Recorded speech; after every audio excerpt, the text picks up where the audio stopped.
Navegar é preciso, viver não é preciso. Fernando Pessoa. Roda a vinheta.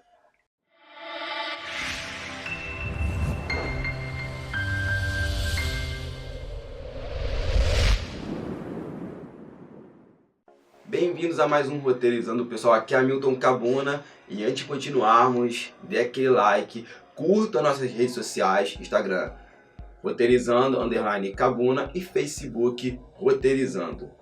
Bom, vocês devem ter estranhado porque eu comecei com uma poesia do Fernando Pessoa. Hoje eu vou ter algumas colinhas aqui, vou mostrar já o que eu vou precisar hoje falar com vocês, que é o livro do professor Jean Danton, que eu já falei sobre ele, que é Como Escrever Quadrinhos, e um livro de poesia de um amigo meu, Igor, As Curvas do Corpo. Tá? Por que isso? Nós que escrevemos, hoje eu vou falar mais para quem escreve, nós focamos muito nas palavras, na ideia, na proposta. Só que às vezes a gente utiliza muito as palavras no sentido denotativo delas. Olha a gramática. Denotativo é a palavra na sua forma mais dura, a palavra de forma objetiva. Conotativo é a palavra no sentido figurado, lúdico. Por que eu estou falando isso? Às vezes nós pegamos alguns quadrinhos, eu particularmente vejo muito com meus alunos, ele quer passar uma sensação, uma ideia e às vezes ele utiliza muita palavra, muita verborragia para falar algo que seria simples, que a poesia poderia resolver. Eu vou ler aqui uma parte do professor Jean Danton para vocês terem uma ideia, que é o texto como sensação, tá? Que seria o seguinte, ele vai falar de um escritor chamado Nelson Padrella, que escrevia quadrinhos eróticos ali no final dos anos 70 e início de 80. E ele fala o seguinte, Padrella tinha uma facilidade incrível para transformar seus roteiros em verdadeira poesia, repassando aos seus leitores sensações, sentimentos e anseios de seus personagens. Um exemplo de um de seus textos, O Fantasma de Eduardo Pim. Todos nós temos um fantasma. Ele pode ser o desejo de que retorne um momento mágico perdido na memória. Pode ser também a amarga lembrança de uma dor antiga, latejante no presente. Mas Eduardo não tinha nenhum desses dois fantasmas no baú da memória.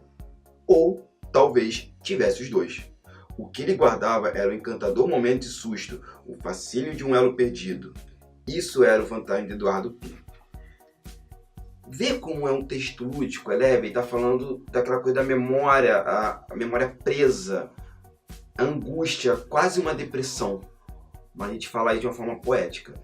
E isso ajuda muito a ler poesia. Foi como eu comecei com um pequeno fragmento do Fernando Pessoa, Navegar é preciso. Quando a gente compreende o que quer dizer com isso, o texto se expande. E isso é muito importante para quem faz quadrinhos, para quem faz literatura. É compreender que as palavras podem ter um sentido figurativo e que esse sentido figurativo, o leitor, a leitora, vai completar com as suas emoções. Gente, isso expande pra caramba. Quem brinca muito com isso, tem autores que brincam muito com isso, é o senhor Alan Moore. Pegue o Monstro do Pântano, Miracle Man, o Ótimo, vocês vão ver esse texto poético ali dentro. Até um pouquinho demais dessa liberdade. O senhor Neil Gaiman, peguem Sandman, peguem os livros dele, né? O Horizonte no Fim do Caminho, perdão, Horizonte nada, O Oceano no Fim do Caminho. Deem uma lida como ele constrói o texto dele. E o senhor Grant Morrison, que ele faz a mesma coisa, ele pega os textos, coloca de uma forma lúdica. Se vocês pegarem para ler Crise Final, tem uma parte lá que é poesia pura, tá? E como é que a gente aprende isso? Lidando muito com poesia. Peguem Fernando Pessoa, peguem Bukowski, peguem Maria Carolina de Jesus,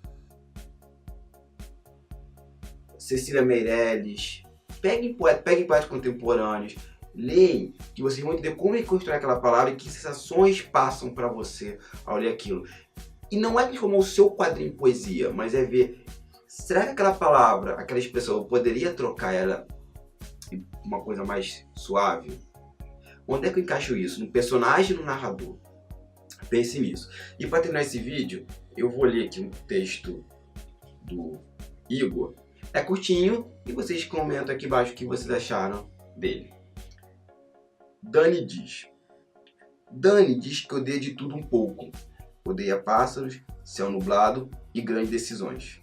Odeia sábados, cães adestrados e gente que só diz não. Mas o que mais odeia, ela diz, é o próprio corpo. Dani diz que odeia tudo que vê. Odeia lugares fechados, dias azuis e vida cotidiana. Odeia batina, gatos malhados e gente que ama. Mas o que mais odeia, ela diz, é o que tem de ser. Dani diz que odeia tudo que sente. Odeia temperos, amores e bolhas de sabão. Odeia perfume, azedume e dança de salão. Mas o que mais odeia, ela diz, é dizer-se não. Dani diz e disse, e de tanto dizer, calou-se. Se foi, sem nunca amar. Se foi, sem nunca ser. Se foi como Beto, não Dani, a garota que só pôde ser homem. Obrigado por tudo, pessoal. Nos vemos no próximo vídeo. Até lá e saudações quadrinísticas.